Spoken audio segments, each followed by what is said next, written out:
Bienvenidos a un nuevo episodio del podcast Futuro del Trabajo, un podcast sobre las tendencias emergentes en el mundo del trabajo y la gestión de personas en las organizaciones. Hoy nuestro invitado, de nuevo, porque ya lo tuvimos con nosotros pues, hace 30 episodios, en junio de 2018, es Carlos González Alonso, viejo amigo, fundador de Navitas for Change, padre de 3 hijos y bueno, una persona que conocemos desde hace tiempo. Buenas tardes, Carlos, bienvenido. Buenas tardes, Santi. Buenas tardes, Jordi. Hola, oye, por aclarar el tema, cuando habéis dicho lo de viejo amigo es porque nos conocemos hace tiempo, ¿no? Exactamente, no porque seas viejo, sino porque los dos somos viejos. Vale. Te lo digo, como solo hay voz, digo, no sé qué pensarán. Sí, como no nos ve nadie, pero bueno. No, viejos, pero nos conservamos muy bien.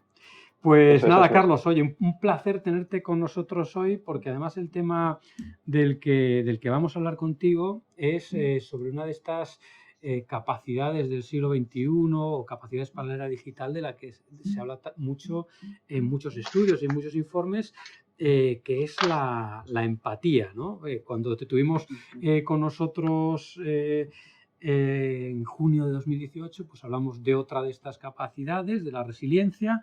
Hoy nos toca empatía y hablamos contigo de la empatía, pues porque otras cosas, y ya hablaremos más tarde, pues estás organizando el primer Congreso Internacional de Empatía para la Vida y los Negocios, ¿no? Que tendrá lugar en Madrid el mes que viene. De todas formas, a mí me gustaría empezar pues, nuestra conversación tratando de definir el término, ¿no? Porque se habla mucho de empatía, pero yo creo que no todo el mundo entiende lo mismo. Entonces, a mí me gustaría pues, que nos ayudases a acotar el término y nos explicases pues, desde el punto de vista de un experto en el tema, como eres tú, de qué hablamos cuando hablamos de empatía. Vale, pues a ver, yo cuando hablamos de empatía, que es una palabra yo diría que de uso ya muy coloquial, que está presente en muchas conversaciones cotidianas. Da igual que sea en la televisión, que en la comunidad de vecinos, que en la prensa deportiva, pues habla típicamente de que ponerte en los zapatos del otro. Y yo creo que es una buena definición. Pero creo que es una definición que corre ciertos riesgos, ¿vale? Y por eso quizás me gustaría aportar algún elemento adicional. Yo creo que, en primer lugar, cuando hablamos de empatía, yo creo que es un acto que podríamos llamar de imaginativo. Imaginativo en el sentido de que es algo que uno recrea, ¿no? Que alguien recrea. Que es verdad que lleva asociado el ponerte en el lugar de la otra persona. Absolutamente correcto. Ahora, yo creo que aquí hay dos dimensiones importantes. Ponerte en el lugar de la otra persona en el sentido de comprender sus sentimientos, ¿vale? Pero también comprender sus perspectivas. Vale. Y ahí es donde yo creo que a veces la definición de empatía es incompleta desde el punto de vista social, y luego hablaremos de ello. Claro. No es solamente los sentimientos, es también esas perspectivas de cómo ve la vida. Y luego creo que hay una parte fundamental, esta es una competencia operativa que ha ayudado, y podemos comentar luego más tarde, a la propia evolución de las especies. Y por lo tanto la empatía es algo que se tiene que usar, esa comprensión, para guiar nuestras acciones. Si no, no hay empatía. Es decir, si tú eres capaz de entender el sentimiento del otro y tú eres capaz de comprender la perspectiva del otro, solamente habrá empatía si realmente eso lleva a orientar tu acción de una forma diferente. Claro, o sea, no vale con ser un escáner, ¿no? Hay que hacer algo. Eso es. No, yo te entiendo perfectamente, Jordi. Te comprendo perfectamente tu perspectiva, pero no tengo la habilidad de adaptarme. Si no tengo la habilidad de adaptarme, de orientar mi acción de una forma diferente para buscar un punto de encuentro o una alternativa o una sensación de mayor colaboración, es una empatía hueca, no sirve para nada. Claro, tiene que haber un cierto cambio de comportamiento, ¿no? O sea, digamos, esta comprensión de sentimientos y perspectivas tiene que llevar a un cierto cambio de comportamiento para que realmente veamos que hay empatía, ¿no? Eso es. Yo soy muy empático con usted, señor paciente, por ejemplo, en el sector sanitario, pero la vida es muy complicada y yo le sigo tratando igual. Pues no hay empatía. Claro. O directivo, ¿no? La vida es muy complicada, los colaboradores, sí, yo soy muy empático con ellos, pero la vida es muy dura. No hay cambio de comportamiento de tú, como directivo, que das servicio a tu equipo. Yo creo que no hay ninguna empatía y simplemente hay, pues eso, como tú decías antes, Jordi, un poco de capacidad de análisis de escáner, pero pero no hay respuesta, ¿no? Por lo tanto, sí, sí. Yo creo que ahí no hay empatía. Sí, o sea, el conocimiento sin respuesta no es empatía, no nos podíamos quedar con Correcto. esto. Oye, Correcto. Carlos, ¿y por qué ahora parece que se habla más que nunca de este tema, de la empatía? Bueno, yo estoy como cuando te quedas embarazado y entonces empieza a haber cochecitos por todos lados de bebé, ¿vale? Pues igual, yo ahora empiezo a ver lo de la empatía por todos lados. También te digo que hace un año, sí, cuando empezamos a darle vueltas al tema del Congreso, me parecía que sí se habla de la empatía desde un punto de vista, vamos a llamarlo coloquial, ¿no? Todos los cursos de técnicas de venta, todos los cursos de liderazgo, todos los cursos de tal, pero se quedaba un poco en ese concepto de... Y la empatía es muy importante, ¿no? Ponte en lugar de los otros y espabila. Sin embargo, a nosotros nos llamó tanto la atención el concepto de esta empatía, yo diría casi más desde una emoción profunda en nuestras propias vidas. Y voy a tocar temas complicados, ¿vale? Sí, sí, sí. Cuando, por ejemplo, el tema de la crisis de los Uber, Cabify, los taxistas y demás, empiezas a ver en la televisión, en el telediario, que sale un señor, que no digo de qué parte era, que dice, habremos perdido la batalla, pero no la guerra. Yo digo, aquí hay algo que está fallando. Cuando ves que cada vez hay aparentemente más casos de violencia de género, de mobbing, de bullying, de fracaso escolar, de problemas de depresión, de absentismo laboral, de menos engagement, de guerras comerciales. Supongo que lo habréis leído, pues como lo hemos leído muchos, todos. Se está pensando en no renovar un tratado de no proliferación de armamento nuclear. Sí, sí. O sea, a mí yo te lo estoy diciendo ahora mismo, se está poniendo la piel de gallina. Porque digo, pero qué aberración es esta, ¿no? Yo no creo para nada que la respuesta sea ni construir muros, por altos o largos que sean, ni mirar hacia otro lado, porque eso al final es no entender lo que está ocurriendo. Y yo creo que hay muchas manifestaciones de ello. Entonces surge un poco de ahí, ¿no? Y hablamos de la necesidad, y ese es un poco el lema del Congreso, recuperar la empatía como algo, un pilar de la sociedad, porque hay emergencias humanitarias, porque hay una realidad del clima que requiere empatía, empatía hacia otros territorios que a lo mejor no son el tuyo, ¿vale? Pero hacia nuestros hijos y a nuestros nietos. Ahora que, como decías antes, ya somos muy viejos todos. Sí, sí. Ya tenemos que pensar un poco en el legado que dejamos, ¿no? Claro, generaciones futuras. Entonces, empatía con las generaciones futuras. A lo mejor hoy está creciendo el empleo en Estados Unidos, porque esos modelos económicos tan beligerantes como los que está promoviendo Trump pueden servir, pero yo creo que eso es pan para hoy y hambre para mañana, porque a lo mejor crecen a corto plazo su economía, pues porque lo que sea, ¿vale? Pero yo creo que eso no ayuda al planeta en su conjunto porque estamos todos hiper vinculados, ¿no? Entonces yo creo que traer de nuevo la empatía al centro del debate, ¿no? Para respetar la biodiversidad, para ver cómo abordamos los problemas de las migraciones en los lugares de origen. No es cuestión de hacer más grandes el Mediterráneo, no es esa la cuestión. Es ver qué podemos hacer para que si esas personas ven como vivimos en Occidente a través de Instagram, pues digan, uy, qué bien se vive en Instagram, qué bien se vive en Occidente, yo quiero ir allí, qué bien todos se son vive en felices, Instagram. todos son guapos, qué guapos son todos, ¿no? Qué felices son, ¿vale?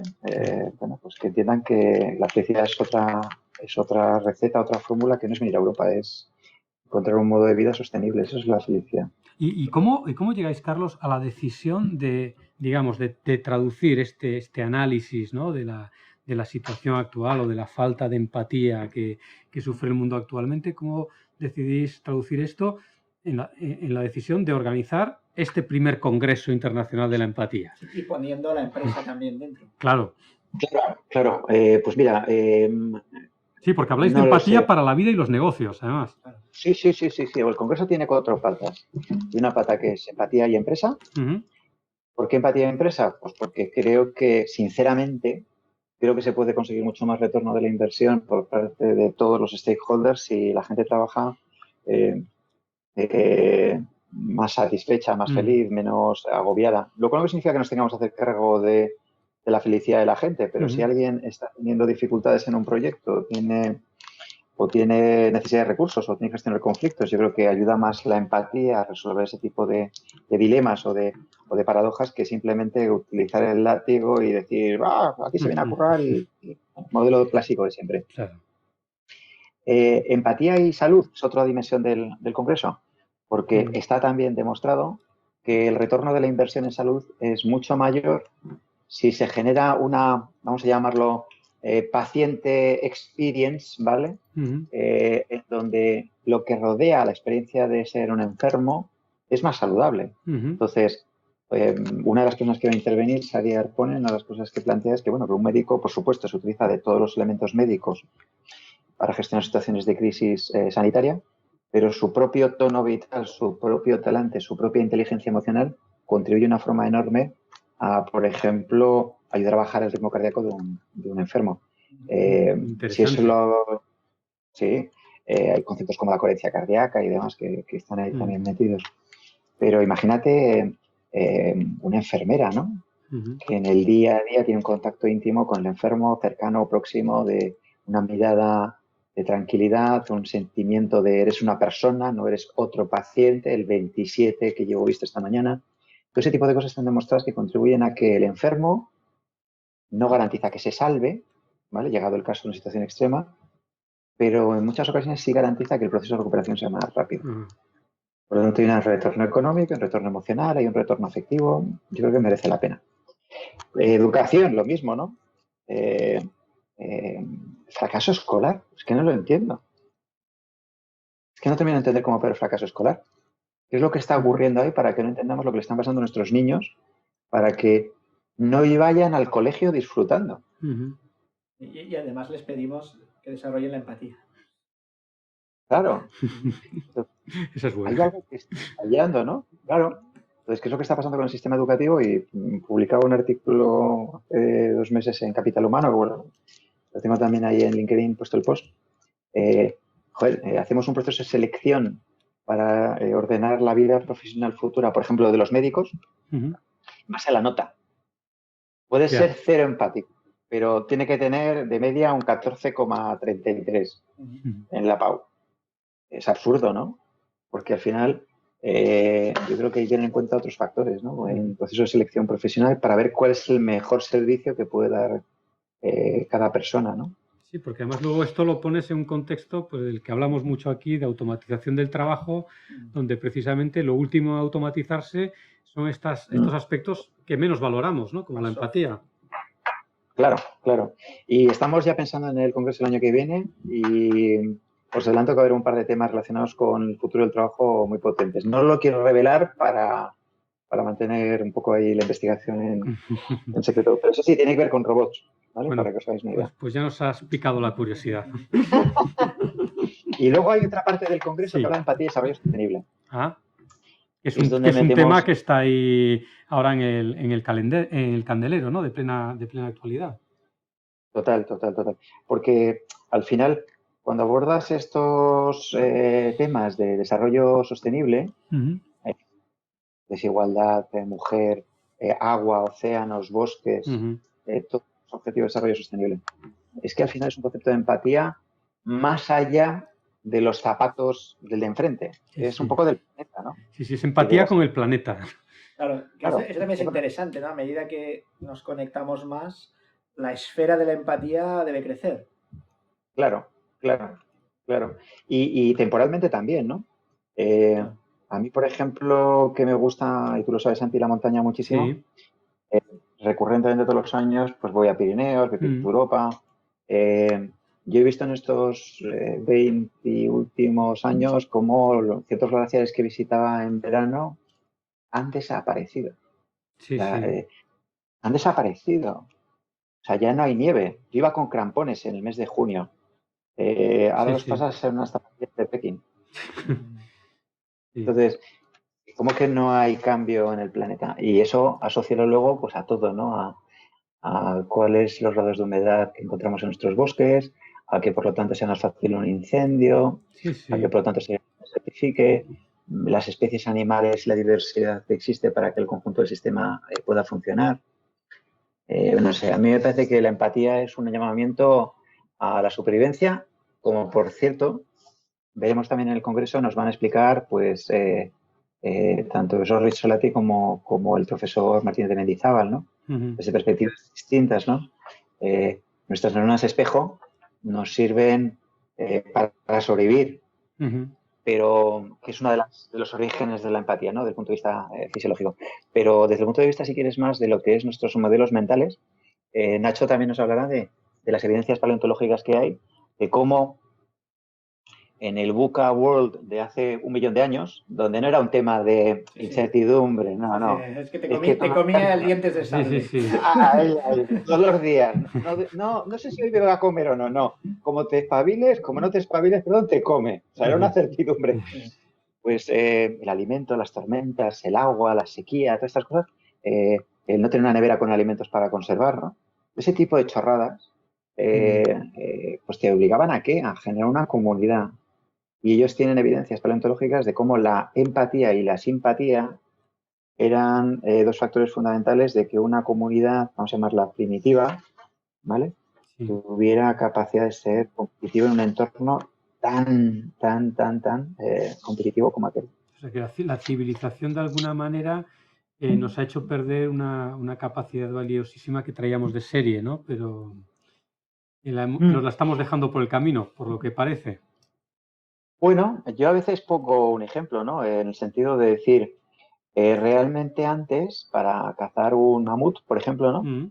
O para que mientras unos cazaban, otros cuidaban de la tribu, ¿vale? Había un trabajo en equipo. No digo que funcionara de forma perfecta, ¿no? Pero había más la conciencia de la necesidad del grupo, ¿no? Sí. Ahora mismo uno puede trabajar en la nube haciendo no sé qué parte de todo un proyecto, entrega y desaparece, ¿no? Y vuelve a entregarse en otro. Lo que importa es su competencia individual. Con lo cual, podemos llegar a pensar que podemos sobrevivir siendo independientes, ¿vale? Sí. Siendo independientes en el sentido de ser solitarios, ¿no? Y yo creo que ese es un engaño. Es una pequeña mentira, ¿no? Como en todo habrá una distribución normal, habrá quizás ciertas actividades donde sí puede ser un lobo solitario, pero yo creo que la fortaleza siguiendo el ejemplo ¿no? más etológico, ¿no? La fortaleza de la manada es precisamente la manada, ¿no? La fortaleza de los lobos es que cazan en grupo, que se cuidan, que trabajan juntos, ¿no? Oye, y ahí hay algo que... Perdón. Sí, no. Quería preguntarte una cosa, y es que yo creo que ahora a muchos de los oyentes les estará saltando. Porque, claro, el panorama que nos estás pintando es un panorama preocupante, ¿no? Es de pérdida de empatía como consecuencia de los cambios pues, que está experimentando el mundo, la tecnología, la sociedad, pero a nosotros nos gustaría también dar un poco de esperanza. Entonces, mi pregunta es, ¿esto de la empatía se nace o se hace? Es decir, ¿podemos aprender a ser empáticos? Sí, pues mira, hay algunos estudios que sustentan que el 98% de la población es empático por naturaleza. ¿Vale? Bueno, pues tenemos más o menos algunos grados. Claro, falta un 2%. ¿Quiénes son ese 2%? Algunos son los psicópatas. ¿Vale? Los psicópatas. También puede haber algunas personas que, sin entrar en psicopatías, pues tienen algunas dificultades de relación o de entender y de ponerte en el lugar del otro, ¿no? De comprender el sentimiento y la perspectiva del otro. Pero en general somos empáticos por naturaleza. Estamos, yo diría que un poco programados para eso, porque forma parte de nuestra herencia también genética, ¿no? Lo que es una buena noticia, ¿no? Sin duda. Buenísima. Pero también hay estudios, y perdona que te interrumpa, Jordi, ahora mismo te digo, que han ido evidenciando, yo los estudios que conozco son en Estados Unidos, de medición de la empatía. 14.000 personas, estudiantes universitarios, ¿vale? Un poco 72 muestras distintas, un seguimiento durante 30 años y la empatía ha bajado sustancialmente. Estamos hablando prácticamente en un 30% con respecto a los niveles iniciales donde se empezó a medir. Estamos hablando de los años finales de los 80, una cosa así, ¿vale? ¿Y entran en las causas? Y entre las causas, Pues mira, por ejemplo, una de ellas es que quizás nuestras formas de vida están orientándose cada vez más a cierto aislamiento social. Pongo un ejemplo. Tú te has ido a una ciudad grande donde parece ser que ahora es donde se concentra el trabajo, ¿no? Sí. Y las oportunidades. Y eres un perfecto desconocido. La gente se levanta por la mañana, se mete en el metro, en el coche, en la bici, lo que sea, llega a su trabajo, está con la gente del trabajo, tiene unas jornadas maratonianas y vuelve otra vez. No hay oportunidad de realmente crear ese concepto de mi vecindario, conocer la historia del de enfrente, acercarte, tocar, compartir. Otros factores de otra índole, a lo mejor tiene que ver también con tipos de entretenimiento, ¿no? Yeah. La tele no genera ni estimula la empatía, ni el entretenimiento online. Es decir, a mí ese entretenimiento online que es a los chicos, que parece que la vida fuera un nunca pasa nada, ¿vale? ¿Por qué nunca pasa nada? Porque estoy ahí, mato gente y nunca pasa nada. Y si fallo la partida, game over, ¿vale? El sistema me permite volver a empezar. O sea, no tienes la oportunidad realmente de entrar en contacto con nuestra química hormonal, ¿no? Con reconocer rasgos faciales del otro que tenemos metido en nuestra herencia y que reconoces como que ese gesto es dolor o ese gesto es sufrimiento o alegría, ¿vale? Y también tenemos la imagen de Instagram, ¿no? De que todo el mundo es súper feliz. Exacto. Entonces, los emoticonos tampoco valen, ¿vale? Voy a poner en el WhatsApp 37 sonrisas o corazones. Pues vale, pero eso no activa nuestro circuito de la empatía. Porque el circuito de la empatía tiene la parte neuronal de las neuronas de la empatía, las neuronas espejo, pero cada vez está teniendo más claro que al final son circuitos, son sinapsis, en donde lo que hacemos es valorar, ¿vale?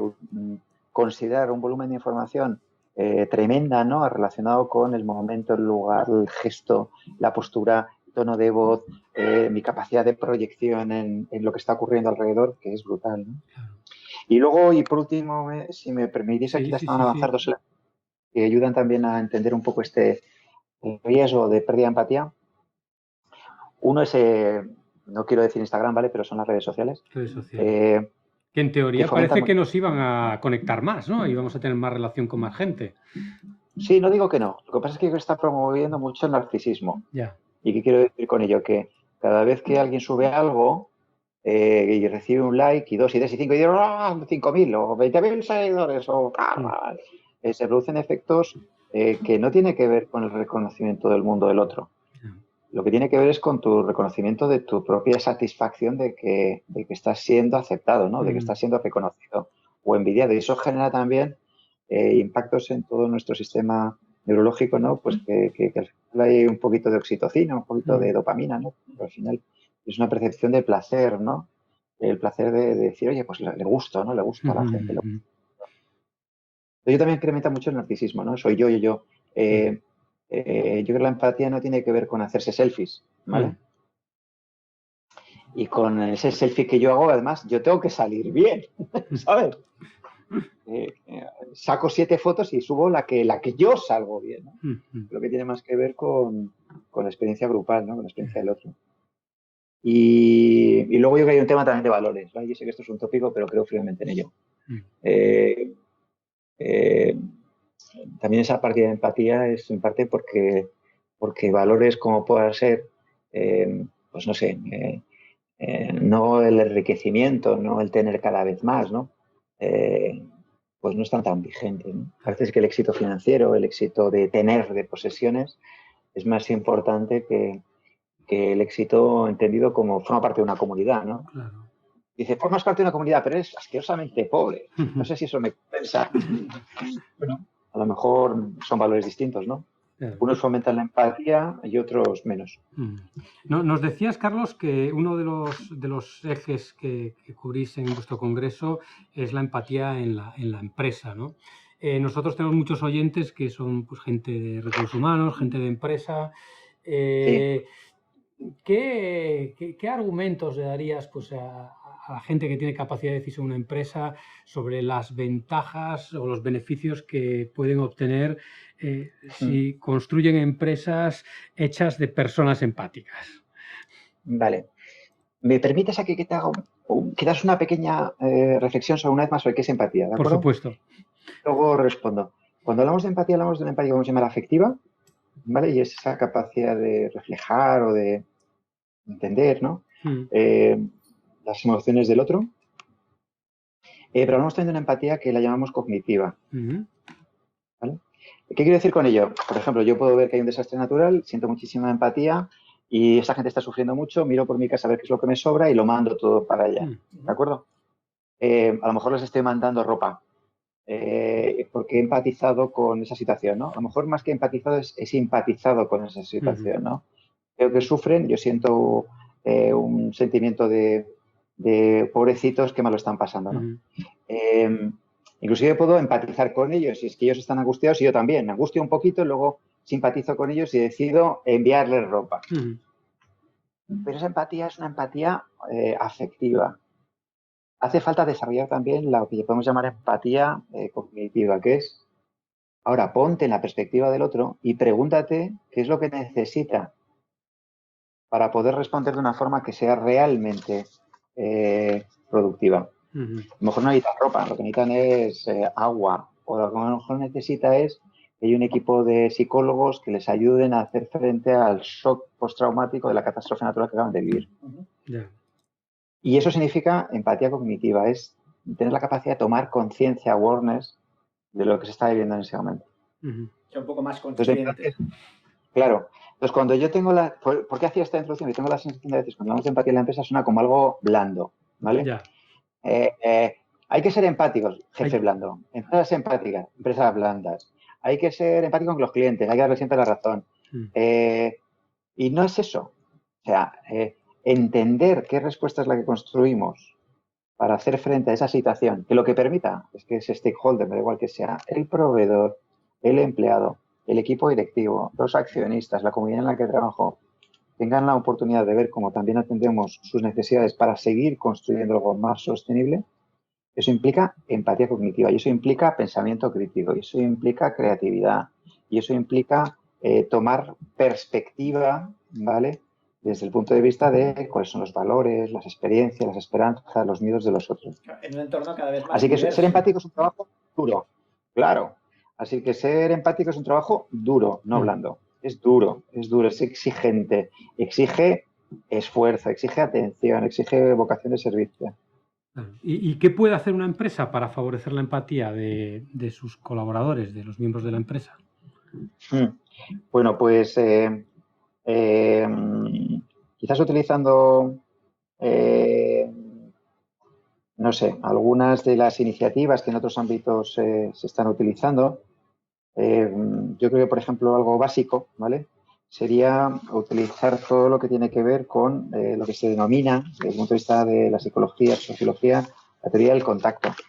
La teoría del contacto es propiciar que haya la oportunidad de vivir la experiencia, también la oportunidad de conversar sobre ello y también la oportunidad de trabajar sobre ello. Me gustaría poner un ejemplo, que es nuestro tipo social. ¿Os acordáis de la película Titanes? Aquella de un equipo de fútbol americano. Fútbol, sí. No te sé decir ahora mismo los años, no quiero confundirme, pero me imagino que de finales de los 50, una cosa así, o de los 50, que era un equipo que jugaba al rugby, al fútbol americano, perdón, y estaba el autobús de los negros y el autobús de los blancos. Entrenaban por separado, viajaban por separado. Entonces llegó un entrenador que lo que hizo fue ver cómo construía un equipo, un único equipo. Claro, ahí te cuentas con todo tipo de prejuicios y de falta de empatía, porque la empatía también se basa en que cuando al otro le pones, por así decirlo, un sustantivo, ¿vale? Lo cosificas, ¿vale? Es un negro, ¿vale? Es un blanco. Cuando cosificas al otro ya no lo ves como sujeto, lo ves ya como objeto. Entonces, la teoría de contacto que te dice es que lo que es importante para sostener la empatía en las organizaciones es que, por ejemplo, pues de vez en cuando pues alguien de servicios centrales vaya a la red, o que alguien de la red se vaya a servicios centrales, sí, o que pasemos alguien de dirección baje abajo, ¿no? Exacto. O que utilicemos el producto y servicio que están utilizando nuestros clientes. ¿Y cómo nos sentiríamos nosotros si cuando tenemos un problema nos encontramos a alguien que nos dice que este es el procedimiento. Por cierto, algo que he vivido hace 4 meses. Un infarto de un familiar, UCI, UBI, nosotros vivimos en Madrid, lo acabaron llevando a Ciudad Real el día 20 de diciembre. Caray. Y es que era lo que decía el protocolo. Entonces, yo creo que si a un directivo le haces vivir eso, por este concepto de la teoría de contacto, de qué es lo que uno experimenta cuando le tratan así, después de pagar una pasta todos los meses por un seguro médico, seguro que hace algo. Esto ayudaría. Porque le cambia el paradigma, le cambia la perspectiva de cómo ve el problema.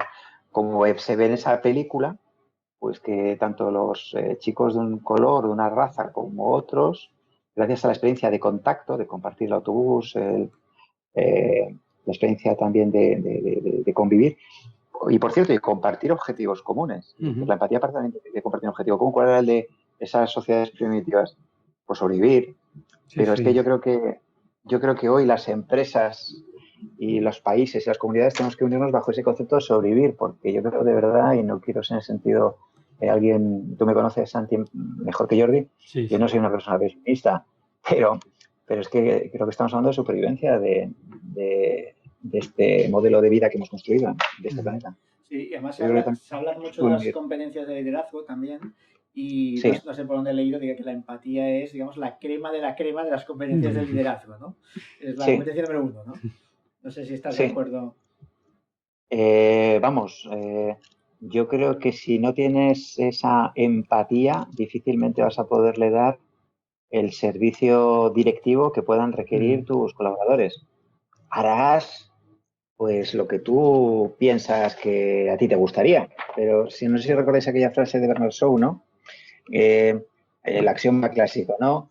Trata a los demás como te gustaría que trataran a ti, ¿no?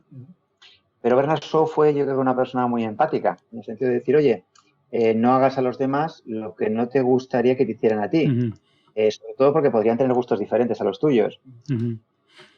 Yo creo que ahí es crítico el que los directivos que practican la empatía no solamente sean capaces de entender la angustia, el miedo, la alegría, la ilusión de sus colaboradores, sino creo que también es básico que tengan esa capacidad de coger otra perspectiva para ver cómo abordamos estos problemas. Pues nos quedamos con esta idea, Carlos. El tiempo se nos echa encima, estaríamos hablando sobre este tema mucho más tiempo. Te agradecemos muchísimo el que nos hayas acompañado hoy y esperamos verte pronto. Si no nos vemos antes, pues seguro que en el Congreso en octubre nos vemos allí, fijo. Será un placer compartir con vosotros, como siempre. Pues un abrazo muy grande, Jordi y Santi. Hasta muy pronto. Un abrazo empático. Otro para ti, Carlos. Muchas gracias. Hasta pronto. Hasta luego.